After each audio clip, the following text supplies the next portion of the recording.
નમસ્કાર વિદ્યાર્થી મિત્રો, સ્વાગત છે તમારું શ્રેયા પટેલની ચેનલમાં। આજે આપણે ધોરણ 7 વિષય ગણિત પ્રેક્ટિસ વર્કના સ્વાધ્યાય 4.3નો અભ્યાસ કરીશું।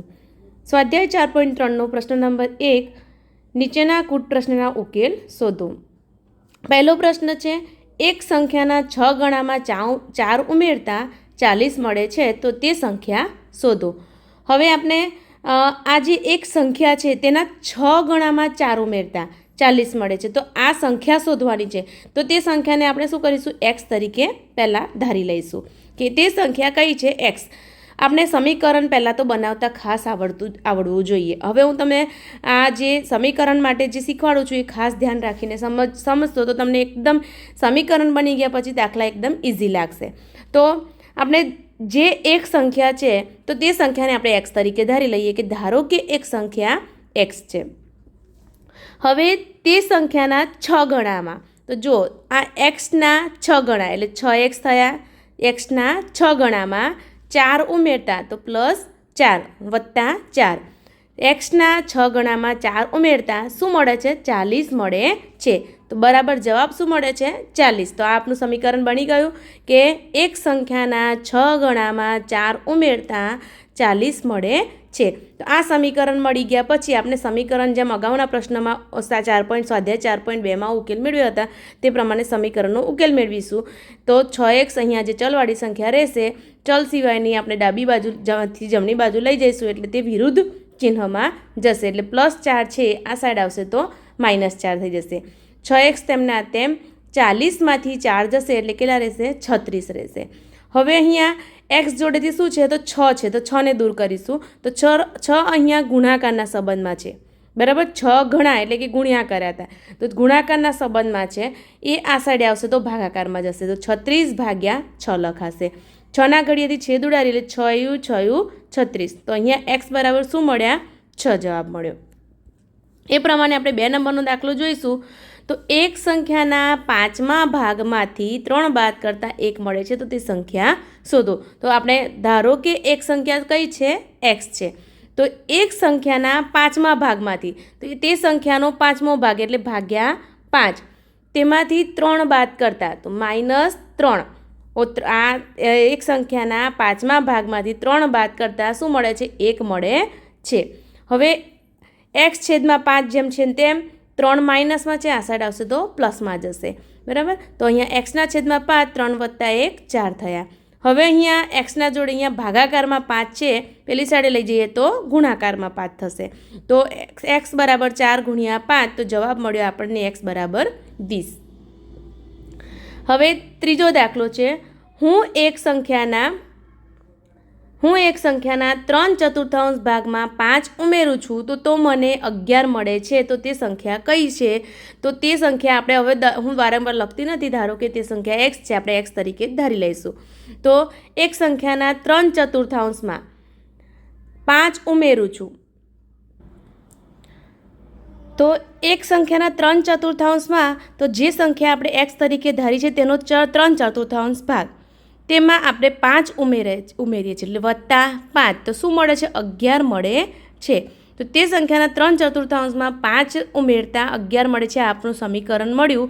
હવે અહીંયા આ ચલવાળી સંખ્યા જોડેથી 5ને પહેલાં દૂર કરીશું, પ્લસમાંથી આ સાઈડે માઇનસમાં લાવીશું તો આ જેમ છે એમ 11 - 5 કરીશું તો 3x/4 બરાબર 11માંથી 5 જશે તો 6 રહેશે। હવે અહીંયા ભાગાકારમાં 4 છે તેને પેલી સાઈડે પહેલાં લઈ જઈશું, પછી 3 લઈ જવાય, ખાસ યાદ રાખજો, વચ્ચેથી 3 લઈ જશે નહીં। પહેલાં ભાગાકારમાં જે 4 છે તેને દૂર કરીશું તો 3x બરાબર 6 ગુણ્યા 4 થશે એટલે 6 ચોક 24 થયા। હવે અહીંયા 3 ગુણાકારમાં છે એને ભાગાકારમાં લઈ જવાના, તો અહીંયા છેદ ઉડાડતા 3 8 24 એટલે x બરાબર જવાબ મળ્યો। અહીંયા ખોટું લખાઈ ગયું છે, x બરાબર 8 જવાબ થશે, બરાબર। તો અહીંયા શું કર્યું મેં, તો સૌથી પહેલાં ખાસ યાદ રાખવાનું કે જો આ જે 5ને મેં દૂર કર્યા છે ત્યાર પછી વચ્ચે ભાગાકારમાં જે 4 હતા તેને પેલી સાઈડે લઈ ગયા અને ત્યાર પછી 3ને ગુણાકારમાંથી ભાગાકારમાં લઈ ગયા છે, બરાબર. આ રીતે તમે એક સાથે લઈ જાઓ તો પણ ચાલે.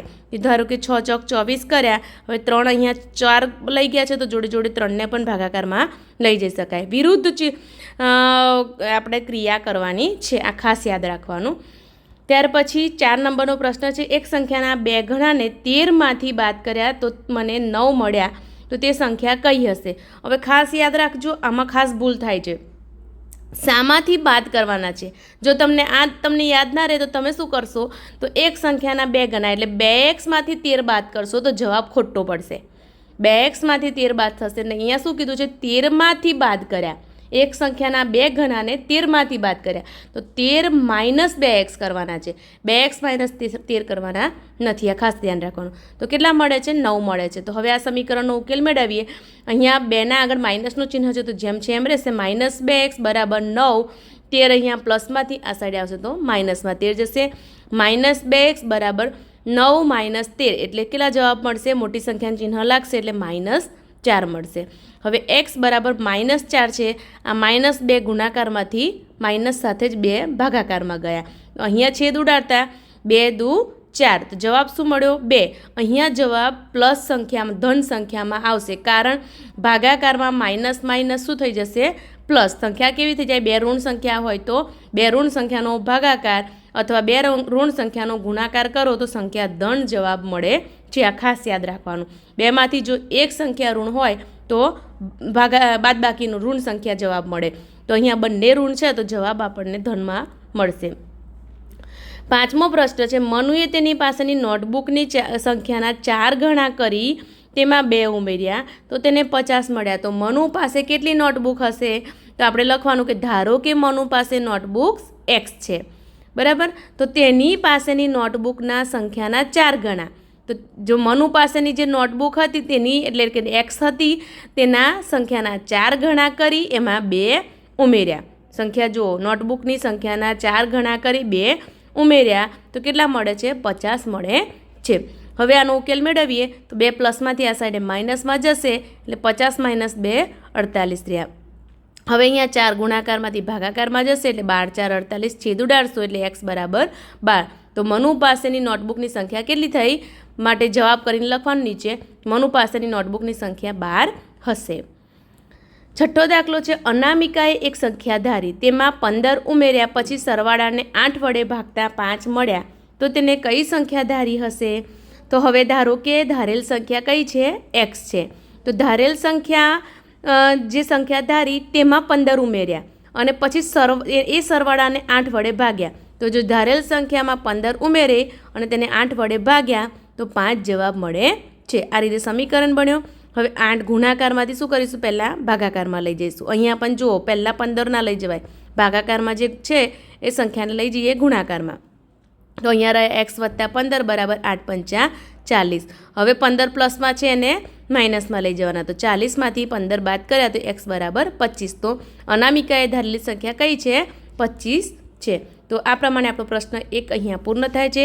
આગળના વિડીયોમાં આપણે પ્રશ્ન 2નો અભ્યાસ કરીશું. વિડીયો ગમ્યો હોય તો જરૂરથી વિડીયોને લાઇક કરજો, શેર કરજો, કમેન્ટ કરીને જરૂરથી જણાવશો. અને પ્લેલિસ્ટમાં આપેલા મારા સ્વાધ્યાય પોથી પ્રેક્ટિસ વર્ક ટેક્સ્ટબુકના દરેક ચેપ્ટરના વિડીયો મૂકેલા જ છે, તો જરૂરથી જોવા વિનંતી. આભાર.